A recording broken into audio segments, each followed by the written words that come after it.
그 다음에 설명드릴 내용은 알고랜드인데요. 알고랜드는 또 새로운 기술은 아니고 지분증명 방법입니다.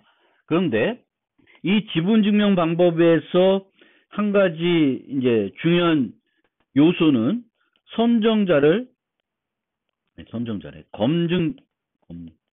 검증자를 결정하는 게 이제 문제가 되는 거죠.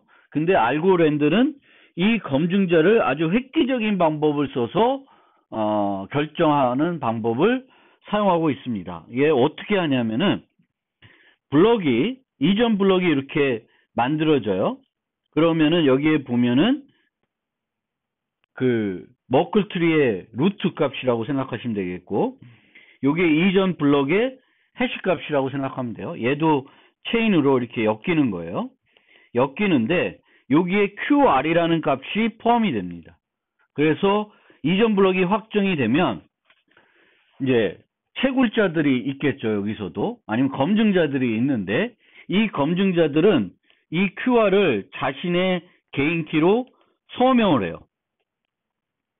QR 값을 서명을 하게 되면 어떤 값이 나오겠죠. 이 값이 어떤 기준을 충족하면 그 충족된 사용자는 검증자가 되는 겁니다. 따라서 다음 라운드에 누가 검증자가 될지는 본인들이 다 계산해 보면 알 수 있어요. 자기가 검증자가 될 수 있는지 없는지는 요걸 보면, QR을 보면 자신이 서명을 해야 되니까 요 서명값을 만들 수 있는 것은 각자 채굴자들, 검증자들만 할 수 있습니다. 그리고 자신이 그 서명값을 얻게 되면은 자신이 검증자가 되는지 안 되는지 알 수 있어요. 내가 검증자가 됐다. 그러면 나는 그 다음 블럭 값을 만들기만 하면 됩니다. 확률적으로 결정하는데 무슨 그 문제가 될 수 있게끔 미리 알 수 없고, 또 확정적으로 미리 알 수 없는데 나중에 이 사람이 블럭을 공개하면은 이 사람이 그 검증자가 이번 라운드의 검증자가 맞는지 안 맞는지는 확인할 수 있습니다. 왜냐하면은 얘는 공개 키를 이용해서 이 이전 블럭에 대한 서명값이 맞는지 누구든지 쉽게 확인할 수 있어요. 누구든지 확인할 수 있지만 아무도 B가 또는 D가 다음 라운드의 검증자가 될지는 모르고 B와 D만 스스로 알 수 있습니다. 그게 알고랜드가 발견한 아주 재미난 방법이 되겠습니다. 사전에 누가 리더가 될지 검증자가 될지 알 수 없습니다. 그러니까 다시 이제 기본적인 아이디어는 설명드렸고, 이제 두 가지가 있는데 리더가 있고 검증자가 있습니다. 그래서 리더가 블럭 값을 생성하고요. 그 다음에 검증자들이 생성된 블럭을 확인합니다. 알고랜드에서는 이 리더와 검증자들을 아주 획기적인 방법으로 방금 설명드린 방법을 이용해서 결정을 하게 됩니다. 사전에 누가 리더가 될지 검증자가 될지는 알 수 없습니다. 각 개인은 확인할 수 있습니다. 요 값에 대한 서명값만 만들어 보면은 내가 이번 라운드에 리더인지 검증자인지 알 수 있습니다. 그리고 나중에 자신이 정당한 리더이고 검증자임을 증명할 수 있습니다. QR 플러스 1만 공개를 하면 돼요. 요 R 플러스 1이 바로 시그 QR 값이 되는 것입니다.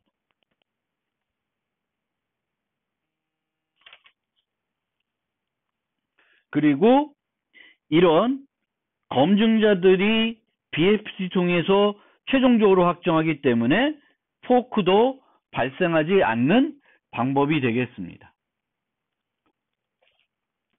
그래서 기본적인 개념들은 그래요. 요 값을 확인해서 이렇게 처리를 하고 있습니다.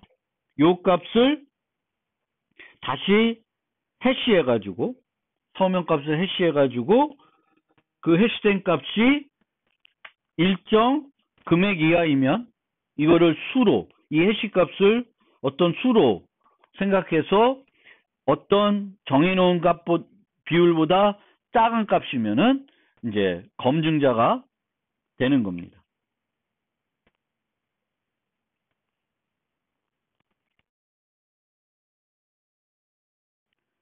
그 다음에 분산 합의 기술과 관련해서 마지막으로 설명드릴 내용은 헤더라입니다.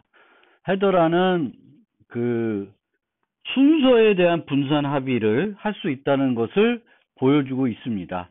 그래서 헤더라는 트랜잭션을 전달할 때 내가 최신에 받은 트랜잭션과 내가 최신에 보낸 트랜잭션을 연결하여 전송하면 모든 참여자가 이런 형태의 해시 그래프를 그릴 수 있고, 동일한 해시 그래프를 그릴 수 있으면 순서에 대한 분산 합의를 할 수 있다는 것을 보였습니다. 그래서 합의된 순서는 모든 사용자 수신한 시간의 평균이 되겠습니다. 평균 값으로 분산 합의를 할 수 있게끔 해주는 기술이 되겠습니다. 내부적으로는 내용을 자세히 하는 이런 원리들은 제가 다 설명드리기는 어렵지만, 어쨌든 이제 기존에 지금까지 헤더라 이전에서는 그 블럭에 어떤 트랜잭션이 포함되는지는 그 블럭을 검증하는 사람의 마음이고, 선착순으로 포함하는 것이 아니라 보통은 수수료가 많은 것 위주로, 또 아니면 채굴자의 그냥 마음대로 하는 거예요. 그런데 이 헤더라에서는 각각 트랜잭션에 그 내가 최신에 받은 트랜잭션과 내가 최신에 보낸 트랜잭션을 연결해서 전송하게 되면은 모든 노드들이 각각 트랜잭션에 대한 순서에 대해서 분산 합의를 할 수 있다는 것을 이제 보인 이제 최초 기법이다라는 것이고, 이런 순서에 대한 합의는 서두에서 설명드렸던 마켓 같은 걸 마냥 만든다든지 블록체인을 만들면은 꼭 필요한 요소가 되겠습니다. 그러면 이제 분산 합의 기술에 대한 설명은 이제 마무리하고, 그 블록체인이 이제 어떻게 바뀌고 있는지에 대해서 이제 부가적인 것들에 대한 설명을 드리겠습니다. 이 블록체인은 크게 폐쇄형과 공개형으로 나눠집니다. 그래서 이 두 가지를 나누는 분류 기준은 블록체인의 블록 값을 누가 생성할 수 있는지에 따라서 일정한 사람 동안 생성할 수 있냐, 아무나 생성할 수 있냐. 근데 보통 비트코인이나 뭐 이더리움 같은 것도 모든 사람들이 생성하지는 않죠. 그런데 그 생성하고 싶으면은 할 수는 있어요. 누구든지 채굴자로 참여를 할 수 있습니다. 그런 면에서 이더리움이나 또는 뭐 비트코인은 공개형이에요. 그 다음에 블록체인 서비스의 참여를 개방하는지 제한하는지, 그러니까 내 트랜잭션을 내가 올릴 수 있는지, 블록체인에 내가 데이터를 저장할 수 있는지, 누구든지 저장할 수 있으면 공개형이 됩니다. 이더리움과 비트코인은 공개형이에요. 그 다음에 블록체인에 기록된 데이터를 아무나 누구든지 다 볼 수 있으면 공개형이 됩니다. 그래서 비트코인은 그리고 이더리움은 이 세 가지가 모두 공개형에 적합한 그런 블록체인이 되겠습니다. 보통 기업에서 내부 목적으로 블록체인을 운영할 수 있는데, 이럴 경우에는 여기에 올리는 데이터들은 기업 비밀일 수 있습니다. 기업 외부로는 노출하고 싶지 않을 수 있어요. 그럴 경우에는 블록체인을 폐쇄형으로 운영할 수 있습니다. 그렇지만 폐쇄형으로 운영한다 그래도 이 불가역성 그리고 P2P 이 개념은 유지가 돼야 되는 거예요. 이게 유지가 안 되면은 이거는 블록체인이라고 볼 수 없습니다. 근데 이렇게 폐쇄형에서도 신뢰 구축이 가능한가? 뭐 삼성에서 내부 컴퓨터 몇 개 갖고 블록체인을 만들어 쓴다. 그럼 과연 그게 블록체인인가? 이제 조금 퀘스천 마크가 생길 수가 있겠죠. 그런데 이들 서버들이 올바르게 운영만 된다 그러면은 그 불가역성 특성을 어느 정도까지는 보장할 수 있게 되는 것입니다. 그래서 기관이 복수의 신뢰 서버를 구축하고 이 서버들이 전사서명과 해시 함수를 이용해서 체인을 만든다. 지분 증명처럼 한다. 굳이 폐쇄형을 하는데 작업 증명할 이유는 없을 것 같습니다. 물론 간단하게 작업 증명을 할 수는 있어요. 좀 더 불가역성을 높이는 수단으로 이제 뭐 2분, 3분 정도 소요되는 해시 퍼즐을 이용해서 확정하게끔 하는 방법들도, 그러니까 지분 증명과 작업 증명을 결합하는 방법도 사용할 수 있는데 굳이 그럴 필요는 없을 것 같고, 제 생각에는 이제 폐쇄형을 운영한다 그러면은 작업 증명 대신에 지분 증명 같은 기술을 사용하는 것이 더 효과적인 방법이 되겠습니다. 그리고 요즘은 허가형, 또 퍼미션드, non 퍼미션드 이렇게 구분하기도 해요. 그래서 폐쇄형들은 허가형 퍼미션드에 해당됩니다. 왜냐하면 아무나 거기에 참여할 수 없고, 그 다음에 콘소티엄 블록체인이라는 것도 있어요. 얘는 뭐냐면은 단일 기업이 하는 게 아니라 여러 기업들이 모여서 블록체인을 만들어서 사용하는 것입니다. 그러면 얘는 컨소시엄 블록체인이라고 합니다. 그리고 이런 폐쇄형들 블록체인들을 운영하기 위해서 또 컨소시엄 블록체인들을 운영하기 위해서 2015년도에 리눅스 재단에서 시작됐는데, 이제 여기에 이제 수많은 기업들이 참여해서 이 자신들이 내부적으로 블록체인을 운영할 때 사용할 수 있는 그 블록체인 기술들을 개발하고 있습니다. 그 중에 하나 얘가 패브릭이라고 하는 게 있는데, 이 패브릭 하이퍼레저는 IBM이 주도하고 있습니다.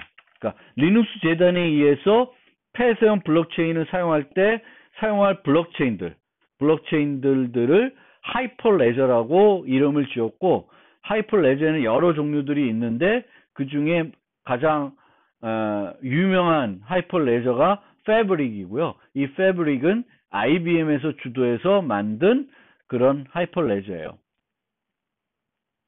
그래서 패브릭의 동작 원리를 간단하게 살펴보면, 응용은 트랜잭션을 생성하고 피어들에게 요청합니다.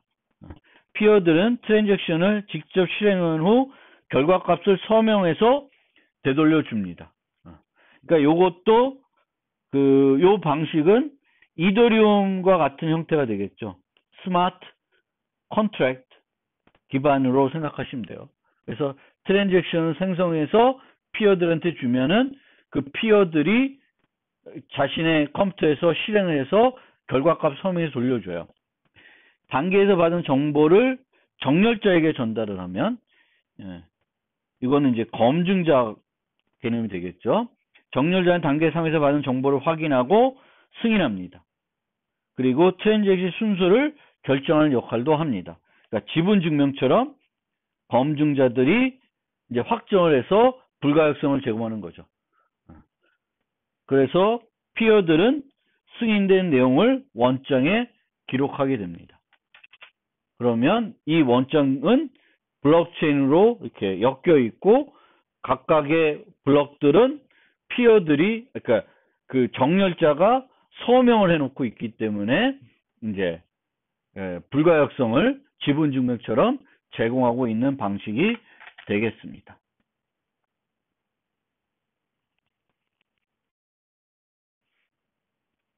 비트코인의 문제 중 하나는 작업 증명을 이용하기 때문에 충돌을 방지하기 위해서 10분이라는 시간을 정해놓고 10분 단위로 작업 증명을 하고 있습니다. 그리고 블록들을 전파해야 되기 때문에 1메가바이트라는 그 크기로 블록 크기를 또 제한하고 있습니다. 따라서 그 비트코인이 10분마다 또 그거를 또 줄여서 1분마다 처리할 수 있는 트랜잭션 수는 매우 제한적입니다. 그래서 이 처리 속도를 향상하기 위한 또 여러 가지 기술들이 도입이 됐는데 두 가지 기술을 좀 소개해드리고 싶은데 하나가 샤딩이라는 기술입니다. 샤딩은 원래는 게임 산업에서 데이터베이스 분할하여 여러 서버에서 서비스를 제공하는 기술입니다. 그래서 하나의 서버에서 여러 다중사용자들이 이 서버를 이용해서 게임을 하니까 속도가 느려지니까 요거를 두 개를 나눈 거예요. 그러면 4명은 요걸 쓰고 3명은 요걸 써서 이제 게임을 할 수 있도록 해주는 방법으로 부하를 분산하는 기술이 샤딩이라고 합니다.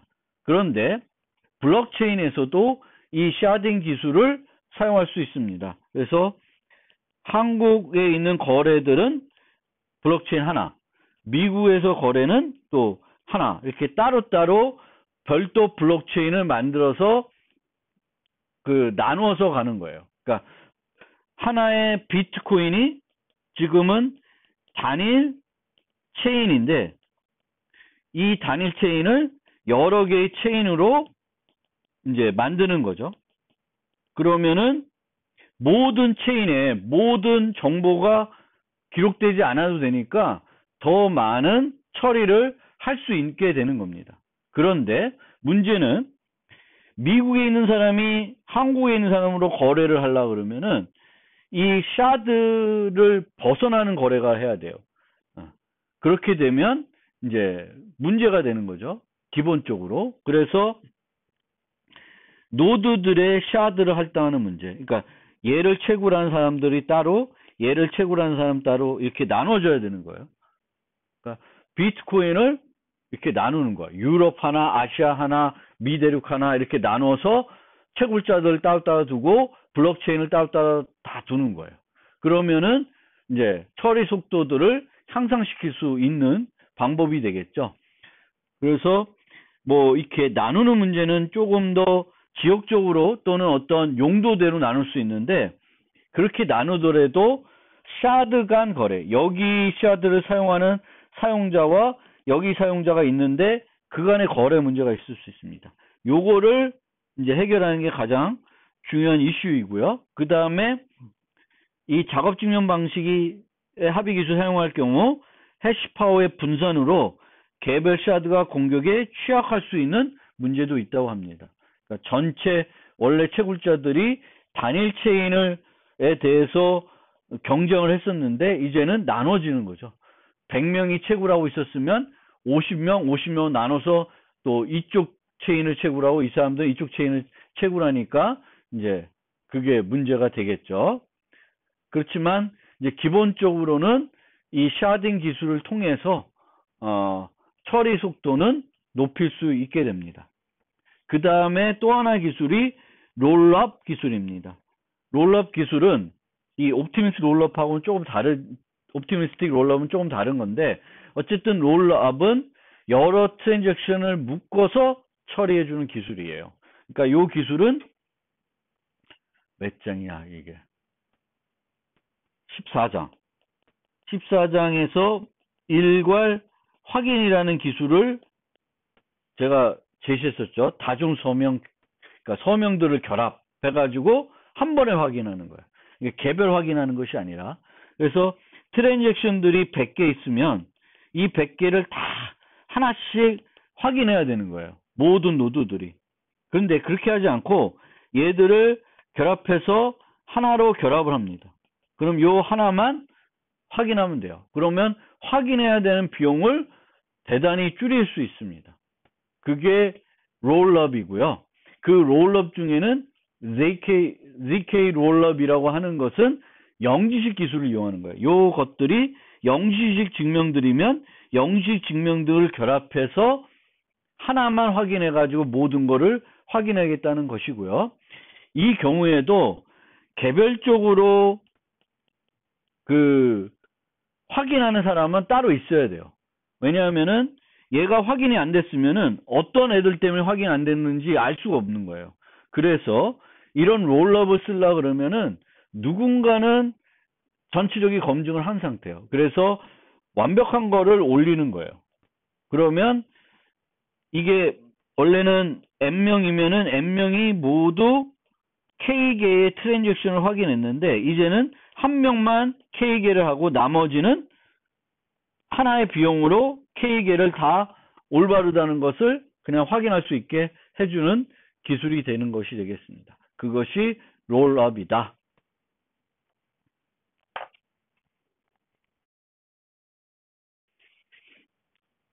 그 암호화폐가 갖고 있는 또 다른 문제점은 지금은 투기수단, 투자수단으로 많이 활용이 되고 실제 거래에 사용되지 않기 때문에 가격 변동이 너무 커요. 그래서 오늘 내가 비트코인으로 지급했는데 하루 이틀 지났더니 비트코인이 2배 올랐어요. 그럼 내가 상당히 손해를 보는 거죠. 따라서 이렇게 가격 변동이 심한 암호화폐는 실제 거래에 사용하기가 힘듭니다. 그렇게 해서 이제 등장한 것이 스테이블 코인이에요. 스테이블 코인은 가격 변동이 안 되게끔 장치를 한 그 화폐를 말합니다. 그래서 이 스테이블 코인은 기존 화폐나 실물자산과 연동해서 안전성을 보장합니다.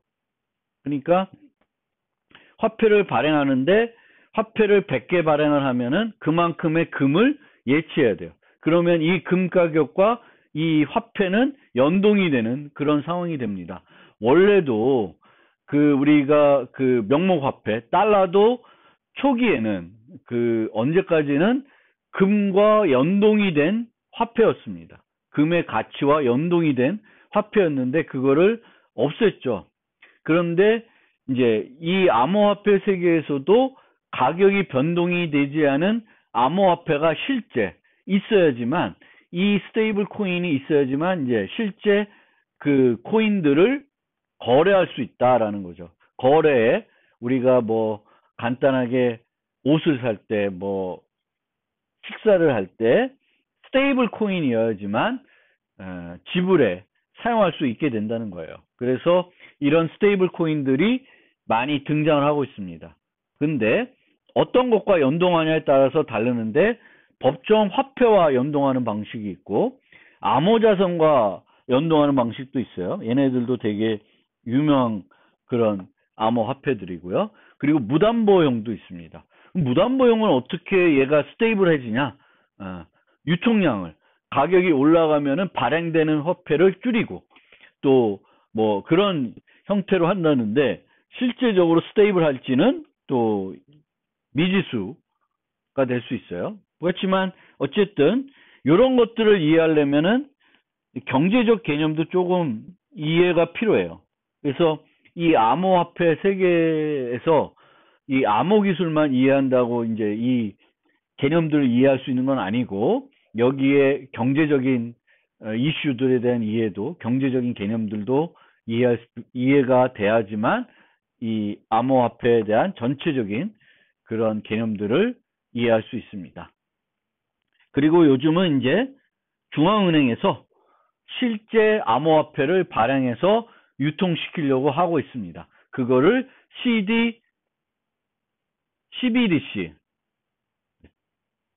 CBDC죠. CDBC?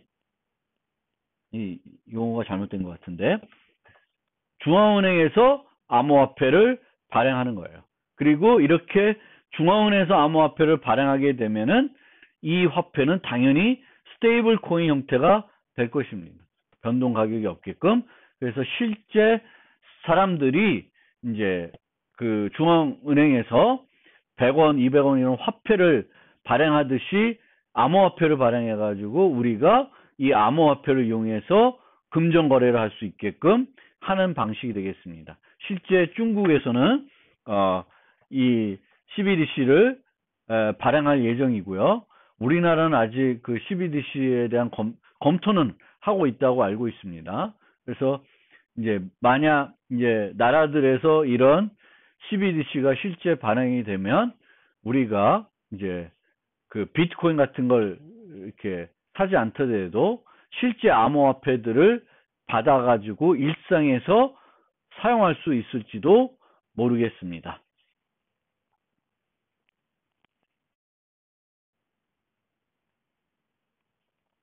그리고 이제 실제 암호화폐 그리고 DApp 토큰들이 활성화되면은 이제 실제 어떤 변화를 줄 것이라고 예측하고 있냐면 중개자가 필요한 기존 서비스를 P2P 방식으로 전환이 될 수 있다. 예를 들면 해외 송금, 리플이 실제 하고 있죠. 원래는 해외 송금하려면 이제 각각 그 중개를 해주는 사람들이 수수료를 챙기게 되는데 이거를 암호화폐를 이용하게 되면은 그 중개 수수료를 대폭 낮출 수 있게 되는 거예요. 그런데 실제 리플처럼 중개 수수료를 낮추면은 이제 일반 은행들은 그 송금을 자기들 이용 안 하겠죠.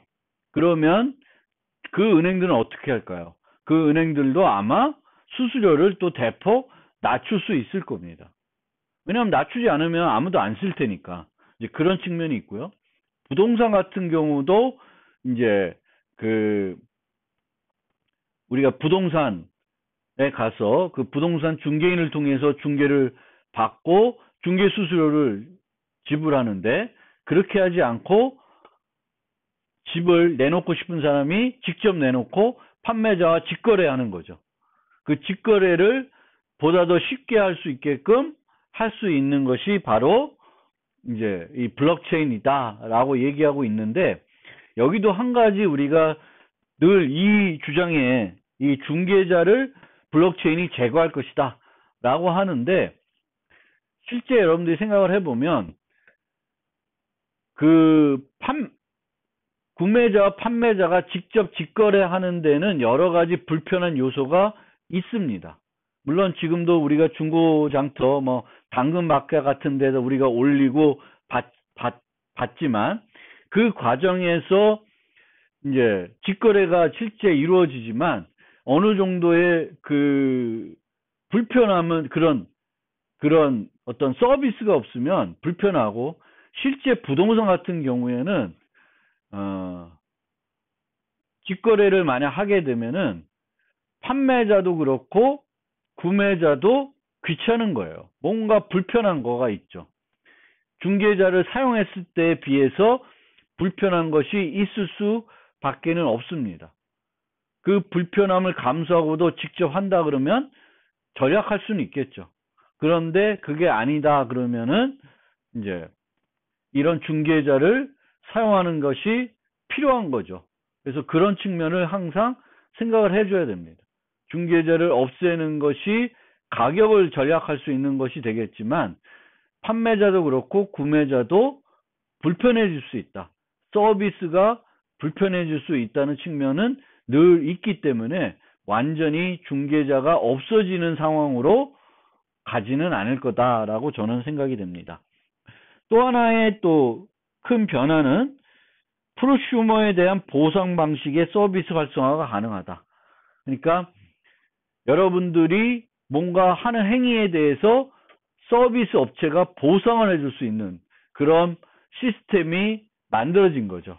토큰을 주면 되겠고 그 토큰을 다시 사용해서 뭔가 또 금전적인 이득을 얻을 수 있습니다. 그래서 뭐 스토어제이 같은 경우에는 내 하드디스크 공간을 제공하면은 토큰을 줍니다. 그래서 이 스토어제이는 각 사용자가 제공한 그 하드디스크를 클라우드로 또 다른 사용자한테 제공하는 그런 형태가 되겠습니다. 스팀잇은 페이스북 같은 건데 글을 올리면 토큰을 줘요. 그리고 인기가 많으면 토큰을 더 많이 줍니다. 이런 거고요. 그런데 이런 것들을 했을 때 이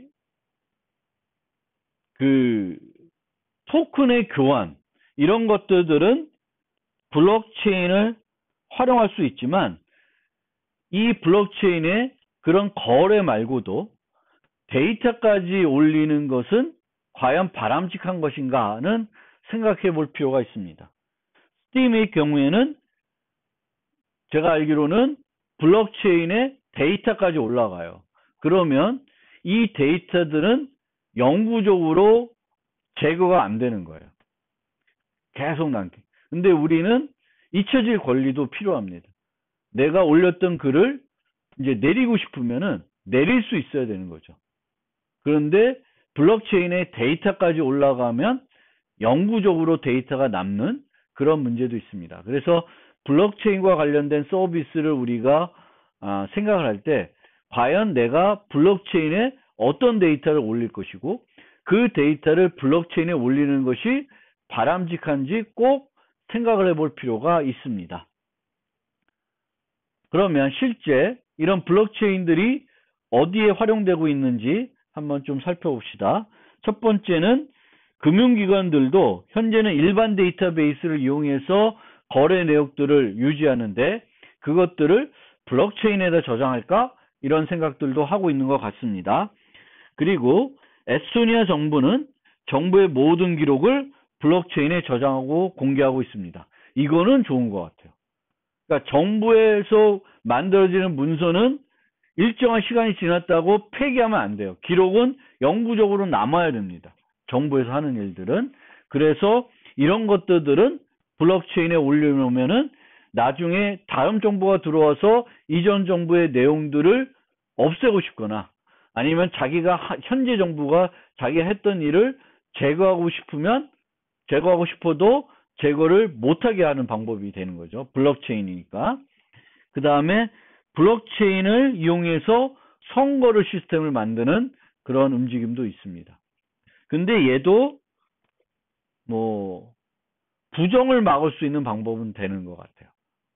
블록체인에 투표들이 올라가면은 그거를 조작하기가 어렵죠.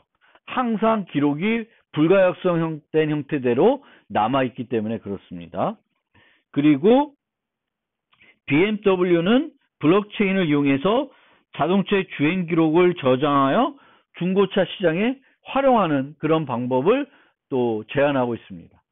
왜냐하면 우리가 중고차 시장에 요즘은 그런 건 많이 줄어드는데 옛날에는 그 미터 이게 자동차를 운행하면 이제 그 얼마나 운행됐다는 게 기록이 되는데 그거를 조작합니다. 그래서 원래 10,000km 뛰었는데 5,000km 뛰었다고 이제 조작해서 판매하는 경우가 있는데 만약에 블록체인에 자동차가 주행할 때마다 주행된 기록들을 올리면은 이제는 그 업체에서 또는 중고차 딜러들이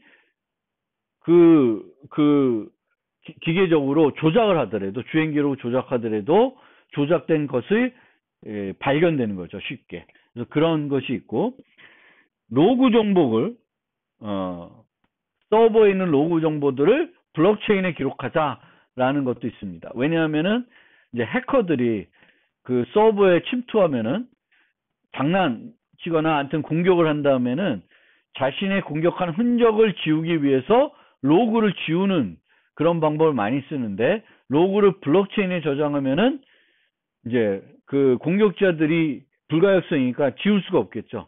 그런데 이제 이런 것들도 우리가 생각해 봐야 되는 게 현재의 작업 증명, 블록체인 같은 작업 증명이면은 확정되는 데까지 시간이 걸리는 거죠. 그래서 이제 그런 또 기술적인 측면까지 생각을 해보면 그냥 불가역성이다 라는 걸 생각하면 이런 것들을 다 떠올리는데 이거 실제 POW 이용해서 로그를 저장하겠다. 서버에 로그를 저장하겠다. 그러면은 그게 실제 가능한지 이런 것들을 또 검토해 볼 필요는 있습니다. 그 다음에 이제 각종 증명서 저장 DID라는 기술이 나와 있죠. 요거는 3장에서 한번 소개를 했습니다. DID 기술. 얘는 실제 이제 도입이 조금 되고 있는 것 같습니다. 그래서 탈중앙 PKI를 만드는 기술. 그리고 여기에는 인증서만 올라가는 것이 아니라 이제 각종 증명서들도 같이 올라가게끔 해서, 근데 증명서 자체가 이 DID에서는 증명서 자체가 블록체인에 올라가고 있는 건 아니에요. 이제 그렇게 이제 DID 얘기는 또 복잡한 얘기니까 이제 거기까지만 설명을 드리겠습니다. 그리고 이제 이런 DID 얘기가 나와서 그런데, 만약에 이런 디지털 여권이나 증명서를 블록체인에 저장한다.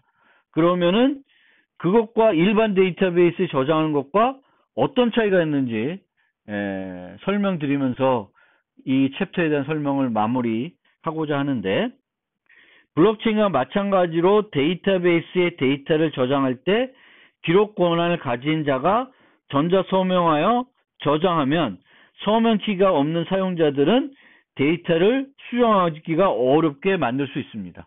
물론 이 문제는 뭐냐면은 일반 데이터베이스는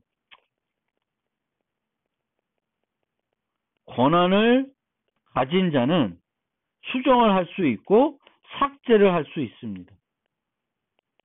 이게 문제예요.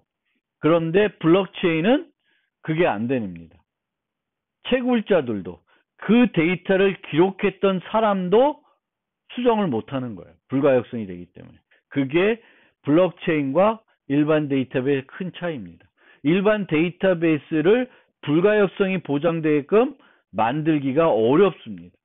우리가 일반적인 기술을 사용해서는 제공하기 어렵고, 블록체인에 사용하는 그런 작업증명, 지분증명, 공간증명 이런 것들 기술들을 사용하지 않고는 이제 불가역성을 제공하기가 어렵습니다.